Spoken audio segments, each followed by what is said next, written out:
Hi friends, welcome to my channel. ఈరోజు snack item chips and లిమ్కీలు అని కూడా అంటారు. దీనికి కావాల్సిన పదార్థాలు: 1/2 kg మైదా, అందులో స్పూన్ వాము, బాగా నలిపి వేసుకుంటే ఫ్లేవర్ బాగా తెలుస్తుంది. తగినంత సాల్ట్ వేసుకొని ఒక 1/2 కప్పు ఆయిల్ కూడా కాసి వేసుకోవాలి. వీటిలన్నిటిని బాగా మిక్స్ చేయాలి.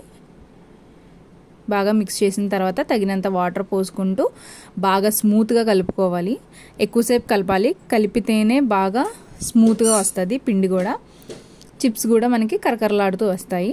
కలిపేసిన తర్వాత ఇందులో దీనిపైన ఒక స్పూన్ ఆయిల్ వేసుకొని బాగా మిక్స్ చేసేసి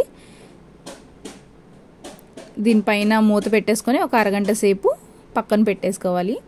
తరువాత మళ్ళీ తీసి బాగా మిక్స్ చేసేసి చపాతీల్లా చేసుకోవాలి.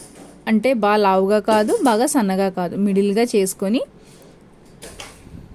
మనకి ఏ షేప్ కావాలంటే ఆ షేప్లో కట్ చేసుకోవాలి. మేమైతే డైమండ్ షేప్లో కట్ చేసుకున్నాము.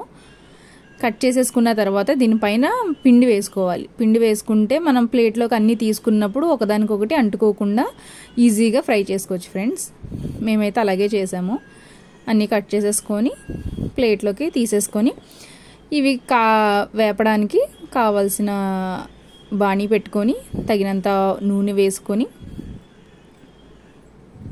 దాంట్లో ఇవి కట్ చేసుకుని పెట్టుకున్నవి వేసి ఫ్రై చేయాలి. ఫ్రై కూడా ఎక్కువసేపు చేయకూడదు. లైట్ బ్రౌన్ షేడ్ రాగానే తీసేయాలి. తీసాక కాసేపటికి కొంచెం డార్క్ బ్రౌన్ షేడ్ వస్తుంది అన్నమాట. అలాగా అన్నీ చేసుకోవాలి. మధ్యలో మా మామయ్య గారు కూడా టేస్ట్ చేసి చాలా బాగున్నాయి అని చెప్పారు. అన్నీ మిగతావి కూడా అన్నీ ఫ్రై చేసేసుకొని టిష్యూలో వేసేసుకొని ఆయిల్ పీల్ చేసుకున్నాక 15 minutes తర్వాత ఒక డబ్బాలో వేసేసుకున్నాము.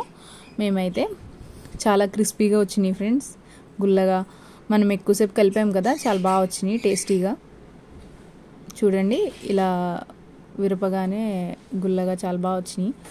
మీరు కూడా ట్రై చేసి ఎలా ఉందో కామెంట్ చేయండి friends. Thanks for watching friends.